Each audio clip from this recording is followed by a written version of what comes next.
Hi friends and family, welcome back to Joshi garden. நான் உங்கள் Joshi. Friends, நம்ம ரொம்ப நாள் ஆச்சு ஜோஷி கார்டனில் சமையல் வீடியோ போட்டு. ஸோ இன்றைக்கி ஒரு சமையல் வீடியோ தான் நம்ம பார்க்க போகிறோம். அதாவது இது ப்ரீமிக்ஸ் வீடியோ. ஸோ நம்மளுடைய ஃப்ரெண்ட்ஸு, ரிலேஷன்ஸ், நம்மளை சேர்ந்தவங்க வெளியூருக்கோ ஹாஸ்டலுக்கோ இல்லை நம்மளை விட்டு ஒரு பேச்சுலர் சமையல் சமைக்க போகிறாங்க, சமையலே தெரியாதவங்க கூட இந்த ப்ரீமிக்ஸை பார்த்து கற்றுட்டு சமைக்கலாம். ஸோ அதுக்கான வீடியோ தான் இது. ஸோ இது வந்து நான் ரசம் ப்ரீமிக்ஸ் தான் இப்போ ரெடி பண்ண போகிறேன். ஸோ அதுக்கு வந்து துவரம்பருப்பு எடுத்திருக்கேன். துவரம்பருப்பு 1 கப்புனா மிளகு, சீரகம், தனியா எல்லாமே ஒரு அரை கப்பு எடுத்துக்கலாம். அதே போல் காஞ்ச மிளகா நம்ம தேவைக்கு ஏற்ற போல் ஒரு 7 8 நம்மளுடைய காரத்துக்கு ஏற்ற போல் நம்ம எடுத்துக்கணும். ஸோ எல்லாமே நம்ம ட்ரை ரோஸ்ட் தான் பண்ண போகிறோம். ட்ரை ரோஸ்ட் பண்ணி ஒவ்வொன்றையும் தனித்தனியாக நம்ம ட்ரை ரோஸ்ட் பண்ணப்போம். ஈவன் புளியை கூடங்க. ஸோ நம்ம எவ்வளோ குவான்டிட்டி எடுத்துருக்கோமோ அதுக்கேற்ற போல் நம்ம புளியை சேர்க்கணும். அதே போல் கல் உப்பு, தூள் உப்பு நமக்கு எது விருப்பமோ அதை போட்டு இது பண்ணுறோம். கூட பெருங்காயத்து எல்லாமே நம்ம ட்ரை ரோஸ்ட், நோ ஆயில். ஏன்னா இதை ப்ரிசர்வேட்டிவாக நம்ம யூஸ் பண்ண போகிறோம், அதுக்காக தான். ஸோ இதை வந்து ஒரு 3 to 4 months நம்மளால் யூஸ் பண்ண முடியும். மேற்கொண்டு கூட நம்ம ஃப்ரிட்ஜில் வச்சு கூட ஒரு 6 months யூஸ் பண்ணலாம்.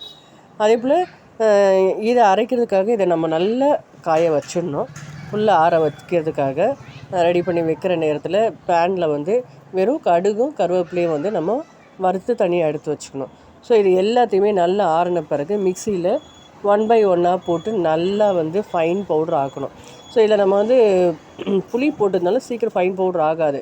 அதனால் நம்ம ஃபைன் பவுடர் ஆன உடனே ஜலிச்சு அது நல்ல ஃபைன் பவுடர் ஆற வரைக்கும் நம்ம அதை ஜலிச்சு திரும்ப நம்ம போடுறோம். கடைசியாக நம்ம ஓரளவுக்கு நம்ம தெரிஞ்சு போச்சு ஃபைன் பவுடர் வந்துச்சுன்னு. ஸோ அப்போ கொஞ்சமாக மஞ்சத்தூளையும் போட்டு நம்ம ஃபைன் பவுடரை அரைச்சிட்டு நம்ம வறுத்து வச்சுருந்தோம் பாருங்கள், கடுகு கருவேப்பிலை அதையும் போட்டு மிக்ஸ் பண்ணி நல்லா ஆறின பிறகு பேக் பண்ணிடலாம். ஒரு டைட் கண்டெய்னரோ இல்லை நமக்கு யார் கொடுக்க போகிறோமோ அவங்களுக்கு இதை போல் ஒரு காற்று போகாத ஒரு பவுச்சில் நம்ம பேக் பண்ணி கொடுத்துட்டோன்னா இதை வந்து நம்ம 3 to 6 months தாராளமாக யூஸ் பண்ணலாங்க. இந்த ப்ரீமிக்ஸை வச்சு இன்ஸ்டண்ட்டாக ஒரு ரசம் பண்ணிக்கலாங்க.